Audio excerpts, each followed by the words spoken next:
Vamos para o nosso assunto, irmãos, de hoje. Olha, nós começamos a falar aqui semana passada sobre a Trindade. E eu comecei a falar para os irmãos a importância da Trindade.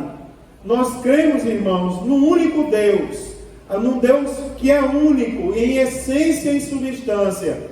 Nós cremos num Deus que é indivisível em natureza e que subsiste eternamente em três pessoas. Essas três pessoas é o Pai, o Filho e o Espírito Santo. Eu mostrei para os irmãos na Bíblia que as três pessoas são iguais em poder, glória e majestade. E são distintos em função. Tá certo? São iguais poder, glória e majestade e são distintos em função. Eu mostrei aos irmãos que a Bíblia Sagrada, quando o assunto são os atributos, onipotência, onipresença, onisciência, sabedoria ou soberania e eternidade, eu mostrei aos irmãos que a Bíblia, ela dá respaldo para as três pessoas desses atributos. Eu mostrei a vocês Deus Pai onipresente, Deus Filho onipresente, o Deus Espírito Santo onipresente. Eu disse a vocês porque que as três pessoas são iguais. Quem estava aqui semana passada, eu chamei o presbítero Samuel aqui na frente e eu disse assim: olha, eu e o irmão Samuel somos homens de Deus, né, irmãos? Somos homens responsáveis, servos do Senhor. Mas apesar de sermos homens, eu e ele, nós somos diferentes. Nós temos características diferentes. Um é mais calmo que o outro é mais alto que o outro, né? O outro é mais carinhoso, né, irmãos? O outro um é mais paciente, né? Mas em se tratando de Deus, por que a gente diz que o Pai, o Filho e o Espírito Santo são iguais? Porque eles possuem as mesmas características, os mesmos atributos, né? Você pega duas pessoas gêmeas e você vai ver que eles são parecidos, o semblante às vezes, mas são diferentes. Você pega dois irmãos dentro de uma casa, é impressionante como um tem uma natureza e outro tem outro. Agora, se você pega a Trindade, você vai encontrar os mesmos atributos nas três pessoas. Da mesma maneira que Deus Pai tem poder, Jesus também tem poder. E o Espírito Santo tem poder. E nós precisamos guardar essas verdades, irmãos, por vários motivos. Nós precisamos saber primeiro que eles são Deus. Os três são Deus. Deus subsiste nas três pessoas, porque nós temos os mesmos atributos nas mesmas pessoas. Nós precisamos saber que o mesmo temor que nós temos quando nós nos referimos a Deus, nós também temos que ter quando nós nos referimos a Jesus Cristo. Irmãos amados, olhem, quando o assunto é teimoso, é tão sério, porque daqui a pouco, talvez hoje não dê tempo, mas na próxima terça vai dar com certeza, eu vou falar para os irmãos de algumas seitas que não aceitam a Trindade. Por exemplo, pessoas que dizem que Jesus, ele foi apenas um grande profeta que andou no mundo, mas não tem condições do homem ser filho de Deus. Uma pessoa que nega a divindade de Cristo. E vocês acreditem que os hinos deles são cantados na nossa igreja. Se os hinos são cantados na nossa igreja, é como se a gente aceitasse o que eles pregam, não é verdade? Verdade. Né? É verdade. E é importante a gente saber, mas eu vou deixar vocês curiosos. Só vou falar a próxima terça sobre isso. Mas eu estou falando da importância de nós sabermos acerca da Trindade. Eu falei para vocês, o Pai, o Filho e o Espírito Santo são onipotentes, são oniscientes, está na Bíblia, são onipresentes, são soberanos e são eternos. Quer ver uma coisa? Só para a gente começar hoje, a Bíblia chama claramente os três de Deus.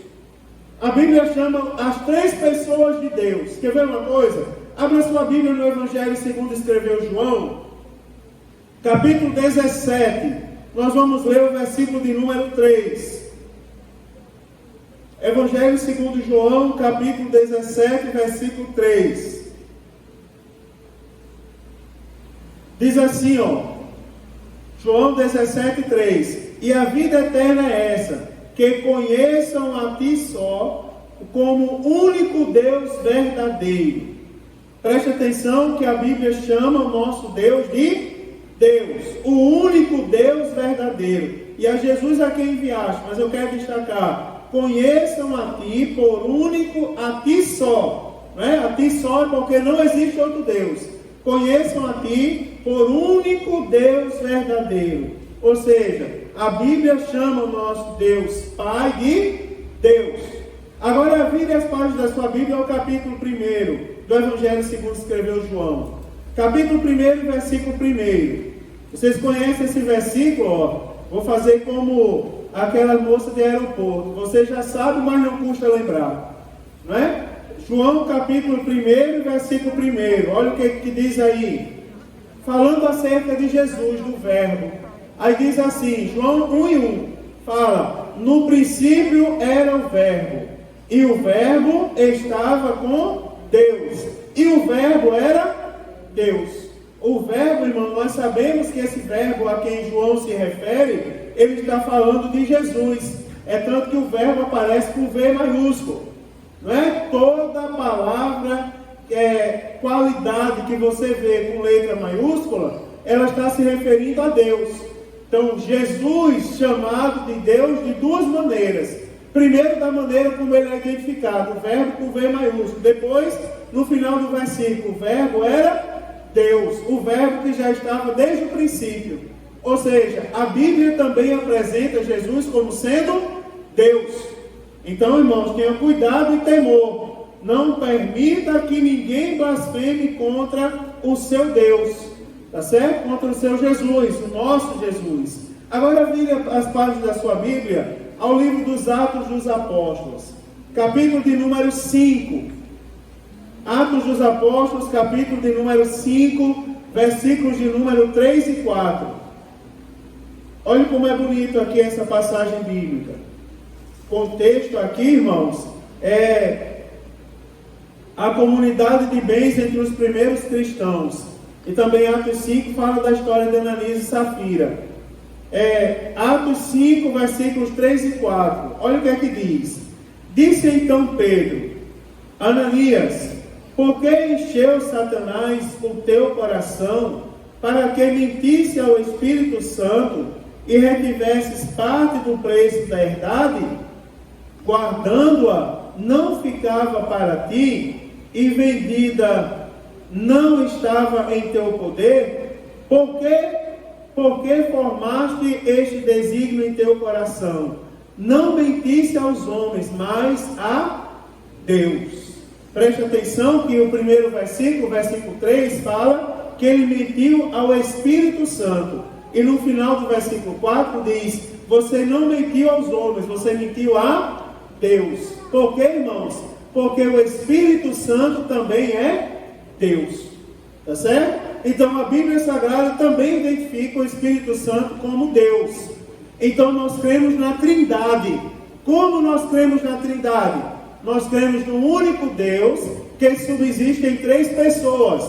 Aí vocês não podem esquecer. Eles são iguais em poder, glória e majestade. E são diferentes em função. Não é verdade, irmãos? São distintos em função, digamos assim. Distintos em função, manifestação e aspecto. Agora, em continuidade a isso, a Bíblia Sagrada nos afirma que só há um Deus. Presta atenção, a Bíblia nos afirma que só há um Deus. Olha aí a primeira carta do apóstolo Paulo aos Coríntios, capítulo 8, versículo de número 6. Olha o que é que diz a Bíblia Sagrada.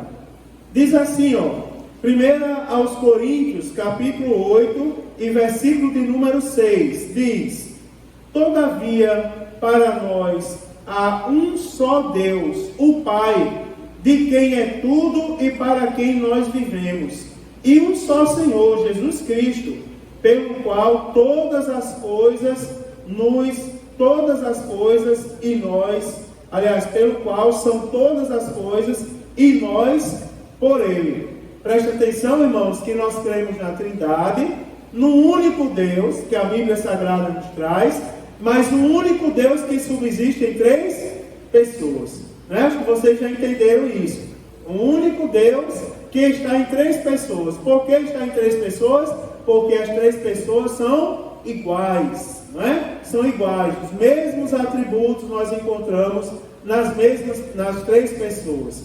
Agora tem um detalhe, ó. É porque alguém pode ler o Novo Testamento e se confundir com essa história da unidade da Trindade. É assim, a unidade de Deus, irmãos, em nenhum momento contradiz a doutrina da Trindade. Sabe por quê? Porque Deus não é uma unidade absoluta. Deus é uma unidade composta. Deus é um só que está em três pessoas. Deus é uma unidade composta e dinâmica ao mesmo tempo. Por quê? Porque as três pessoas são Deus e as três pessoas estão atuando, trabalhando. Né, irmãos? E a gente pode falar de uma maneira simplória, de uma maneira simples, mas real. Onde está Deus Pai agora? Está no alto e sublime trono. Né, irmãos? E Ele tem o domínio sobre todas as coisas. E aonde está Jesus nesse momento? Todo crente tem que ser capaz de responder isso. Está à destra de Deus, intercedendo por nós. Não é assim, irmãos? E onde está o Espírito Santo? Está conosco aqui esta noite, irmãos. Consolando e confortando o nosso coração. E abrindo o nosso entendimento para a gente ouvir e entender a sua palavra. Não é? O nosso Deus, olha só, irmão, o nosso Deus, não é? Ele não é uma unidade absoluta, ele é uma unidade, é o único Deus que está em três pessoas, é uma unidade composta e dinâmica ao mesmo tempo. Agora deixa eu falar uma coisa para vocês. Sabia, irmãos, que lá no princípio nós temos o nome de Deus no plural? Abra aí a sua Bíblia no livro do Gênesis. Você também conhece esse versículo, mas eu preciso falar um pouco dele para você. Abra sua Bíblia no livro do Gênesis, capítulo 1, e versículo de número 1 também. Diz assim, ó, não vou me aprofundar nos originais, mas cabe aqui falar uma coisa interessante. Diz assim: no princípio criou Deus os céus e a terra. Presta atenção, irmão. No princípio criou Deus os céus e a terra. Esse Deus que aparece aí é o nome de Deus no plural. Tá certo? É o nome de Deus no plural, no original. Aí nós temos Elohim. Tá certo? No princípio criou Elohim. Só que essa palavra não é Elohim, é Eloá, que é Deus no plural. Em outros momentos do Antigo Testamento, nós encontramos essa palavra também. Por exemplo, ó, quando Deus disse: façamos o homem à nossa imagem, conforme a nossa semelhança. Tá certo? O texto bem poderia dizer assim, ó, Deus disse: agora eu vou fazer o homem à minha imagem, conforme a minha semelhança. Mas a palavra, como a palavra identifica Deus no plural, deixando claro para a gente que a Trindade já existia desde o princípio. Tá certo? Então aqui, ó, quem criou, você observa que mais na frente, João, ele vai falar que o verbo já estava com Deus. Aqui em Gênesis 1, ó, você vai ver o versículo de número 2. Diz assim: e a terra era sem forma e vazia, e havia trevas sobre a face do abismo. Aí o versículo diz: e o Espírito de Deus se movia sobre a face das águas. Tá certo? Aqui fala do Espírito de Deus, com E maiúsculo, fazendo menção ao que, irmão? Ao Espírito Santo. Se você vai em João 1:1 diz, nós acabamos de ler, no princípio era o verbo estava com Deus e o verbo era Deus. Tudo que foi feito por ele, e nada do que foi feito sem ele se fez. Ou seja, no princípio já estava as três pessoas. Estava lá Deus Pai, estava o Espírito de Deus, o Espírito Santo, e estava também Jesus. Então você encontra o nome de Deus no plural, dando a entender, irmãos, nos trazendo a certeza de que a Trindade já atuava na terra desde o Antigo Testamento. Então eu tenho, por exemplo, ó, Gênesis 3:32. Então disse o Senhor Deus: eis que o homem é como um de nós. Não é? Quer ver? Abra aí sua Bíblia, João 3 e 20. João não, Gênesis, me perdoe. Gênesis capítulo 3 e versículo 22. João que eu digo é Gênesis. Gênesis 3 e 22. Já tenho 10 minutos, estou olhando lá. Diz assim, então disse o Senhor Deus, né, irmãos? Nessa passagem bíblica aqui, o Senhor estava falando acerca, onde fala da queda, né? É quando o Senhor tira o homem do Éden, para que o homem não comesse do fruto da árvore da vida. Aí ele diz assim, então disse o Senhor Deus, eis que o homem é como um de nós. Está vendo que ele fala na terceira pessoa, né? É como o homem, terceira pessoa do plural, né? O homem é como um de nós, ou seja, fazendo menção que já havia trindade no Antigo Testamento, tá certo? E existem várias e várias outras passagens que vão nos mostrar a trindade no Antigo Testamento. Agora, no Novo Testamento, irmãos, o Novo Testamento, ele tornou mais explícito, digamos assim, tornou mais explícito o que antes estava implícito no Antigo Testamento. O Antigo Testamento é interessante, porque você começa a entender ele, mas depois que você lê o Novo Testamento. Você lê o Antigo Testamento todo, você aprende muitas coisas, mas você começa a entender as minúcias dele quando você lê o Antigo. Por exemplo, eu falei para os irmãos de uma lição que eu tive com um pastor uma vez na minha vida, que ele disse, Mário, eu quero que você ensine no culto de ensino sobre o Gênesis, o princípio. Eu disse, o senhor? Ele disse, eu vou falar diante do princípio. Como que o senhor vai falar diante do princípio? Aí ele disse, eu vou falar diante do princípio usando a Bíblia. E ele começou a mostrar como eram as coisas antes do mundo ser formado, baseado na Bíblia Sagrada, e a gente encontra no Antigo Testamento. Qualquer dia eu vou mostrar isso para vocês. Não é bem interessante. Sobre a Trindade, você começa a entender a Trindade implícita no Antigo Testamento quando você estuda o Novo Testamento. Porque o Novo Testamento, ele começa a explicitar o que estava implícito no Antigo. Ele começa a falar de uma forma mais clara. Por exemplo, ele começa a mostrar mais diretamente as três pessoas associadas em unidade e igualdade. Não é? Igual a fórmula batismal. Quer ver uma coisa? Abra aí a sua Bíblia no Evangelho segundo escreveu Mateus. O evangelista Mateus. Nós vamos terminar aqui. 5 minutos eu tenho para terminar. Mateus 28. Olha que aflição a minha. 5 minutos para terminar. E olha que eu não posso transformar os 5 em meia hora, né? Hoje tenho que obedecer por causa da lei. Diz assim, Mateus 28, 19, diz, portanto, ide, ensinai todas as nações, batizando-as. Jesus falando, aí ele diz, em nome do Pai, e do Filho, e do Espírito Santo. Não é? Quer ver uma coisa bonita aqui, irmãos? É quando fala do batismo de Jesus. Quer ver uma coisa? Olha aí, volte às páginas da sua Bíblia, o Evangelho segundo escreveu Mateus, capítulo 3. Diz assim, Evangelho segundo escreveu Mateus, capítulo 3, versículo 16. Olha que coisa bonita esse versículo, porque ele diz bem assim, você vai ver a Trindade em ação aqui. Porque diz assim, olha que coisa formidável. E segundo Jesus, aliás, me perdoe, e sendo, estou precisando vir com o meu óculos urgente, né? É por causa da minha Bíblia que é toda riscada e às vezes eu fico adivinhando as palavras. E sendo Jesus batizado, saiu logo da água. Quem estava sendo batizado? Jesus. Saiu logo da água. E eis que lhe abriram os céus. E viu quem? O Espírito de Deus. Você vê que o Espírito Santo aqui é chamado de Espírito de Deus, da mesma maneira que foi chamado em Gênesis 1 e 2.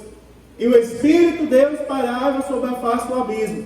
Aqui, Jesus ao sair das águas, ele viu, lhe abriram os céus e viu o Espírito de Deus descendo como pomba, né? E vindo sobre ele. Aí versículo 17 fala, ou seja, aqui já está presente Jesus e o Espírito Santo. Aí o versículo 17 diz, E eis que uma voz dos céus dizia: este é o meu filho. Você vê filho com F maiúsculo. Este é o meu filho amado, em quem me comprazo. Então você vê, no batismo de Jesus estava Jesus, o Espírito Santo e o próprio Deus.